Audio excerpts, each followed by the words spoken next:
Looking at page 31, we're going to learn how to find the area between curves. You have this whole process here, but it basically boils down to understanding the concept of domain and range, obviously how to find an integral or antiderivative, and then points of intersection. All right, so let's take a look at this graph first. Now, this is very Desmos friendly. If you're into that sort of thing, you can also get away with doing it on the calculator. But I'll show you the difference between the two. So you have x squared plus 2x minus 3, and I'm encouraging the use of calculators. I just want to be on the record for that, because anytime we talk about applications, sometimes, well, generally the numbers tend to get a little wonky. But aside from that, it's not just limited to the ordinary skills of integrating and differentiating and all that good stuff. It's the application of it. So we don't want to be restricted to just, or at least get bogged down by our ability or inability to find an antiderivative. So, and I know different teachers feel differently about that, but that's my kind of standpoint on it. So if I do a zoom 6, I'm not going to really get as much help as I want. So I get a parabola. It's pretty obvious which one's the parabola based on the equation and the graph. See a little smidge of a line here. The y-intercept is 45, so that's the reason why I'm not seeing what I need to see. So I'm going to make my y max something big, like 100, so that I could see the whole thing.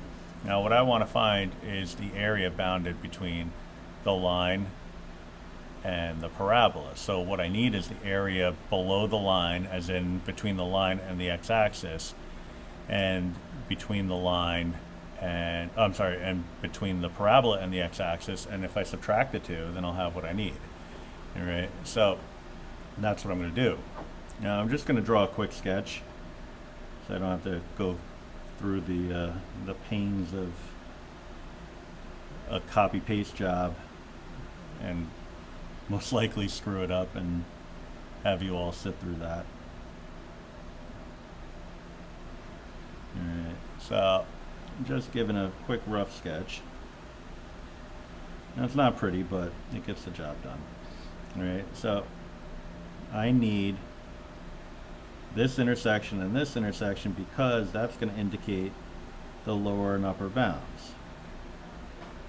Alright, so that'll be very helpful. Now if I find the area between the line and the x-axis, I'm going to get all of this. Alright, I'm going to get all of that. I don't want all of that. I want to be able to trim off all of this.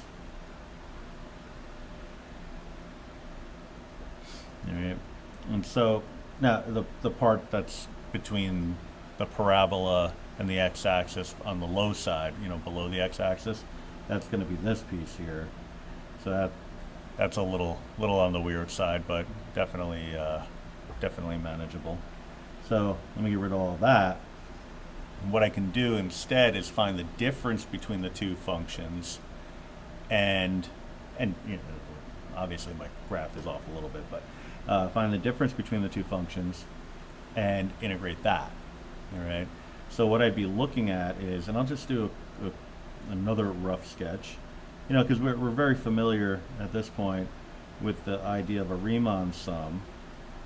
Now the Riemann sum here, for example, would give me the area of that rectangle. All right.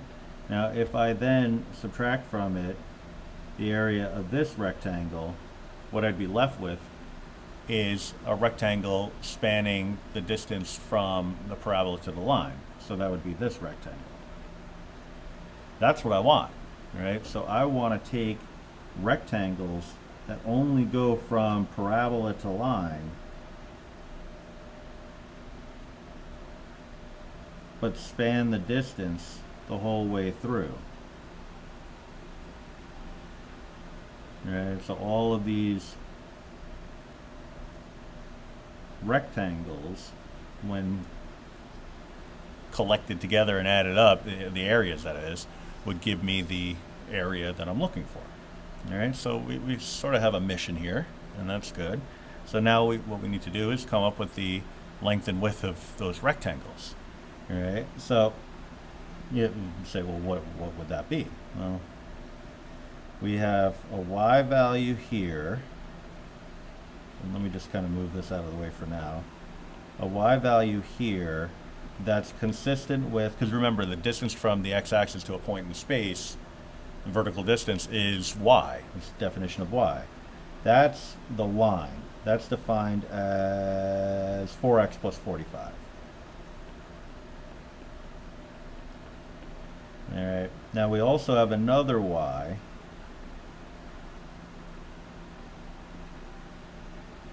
Right here.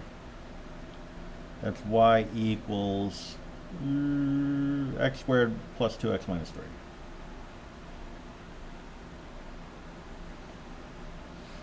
All right.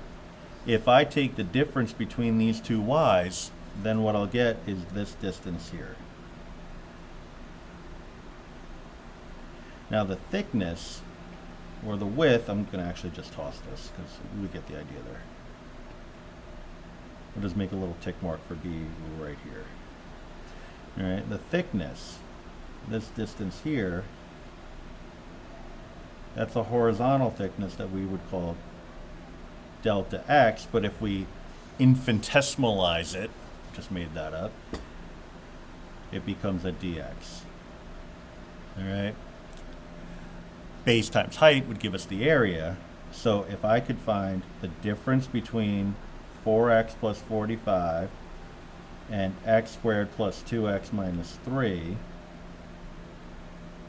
multiplied by dx for all the values between a and b,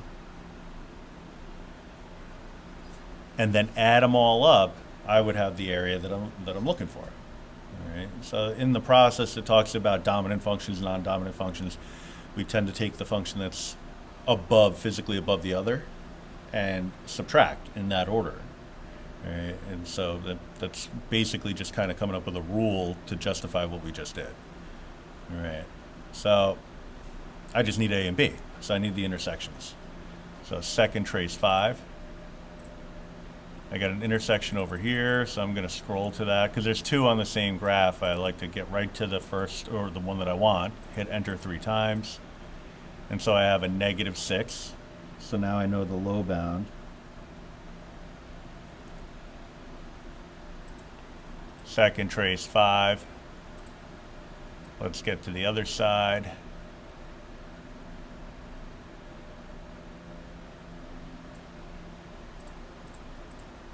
And that's an 8. So A equals -6, B equals 8. So if I come up with the solution to this definite integral, then I'll have my answer.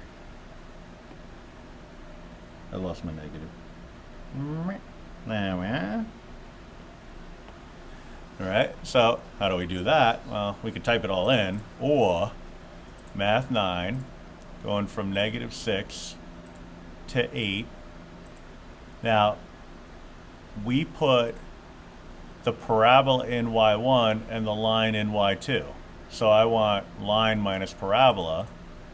So y2, so alpha trace y2 minus y1, that's not a minus y1 alpha trace y1 with respect to x, and we get this number, which you can approximate. We could say, well, if we use the right notation, we can put an exact value down, 457.3 repeated, or we can math bracket, math, enter, enter, or we could say 1372 thirds, or, while we're there, we could say 457 and 1/3. Now, they didn't give us any units, but we do know it's an area, so we'll say units squared. All right.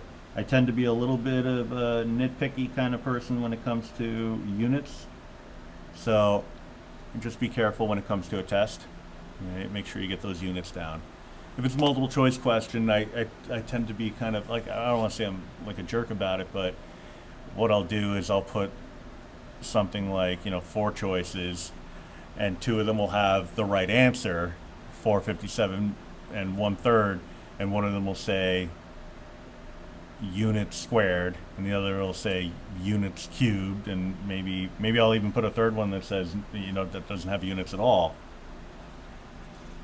Where really it kind of feels like the question is about the units more than it's about the actual skill.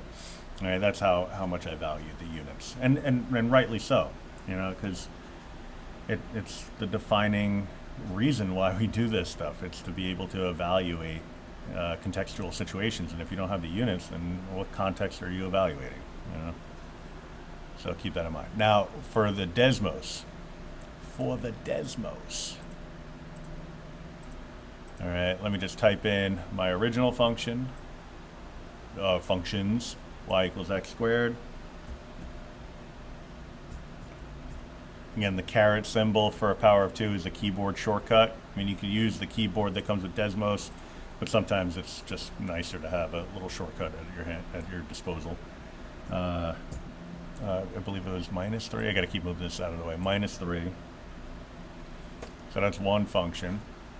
Y equals 4x plus 45. When it comes to Desmos, we tend to not have to really worry too much about the window. Now, as you're scrolling out, you see it's scrolling out in a square fashion. I'm zooming out for both x and y. If I want to maintain, so it's keeping the aspect ratio. But if I wanted to like zoom out for x but not y, or vice versa, what I could do is zoom out until I have the y's the way I want it, and then go into the wrench, and then just change my x-axis to something appropriate based off what I see here. This looks like 10, 20, 30, 40, 50. So if I go like -20 to 20, it might give me a better look.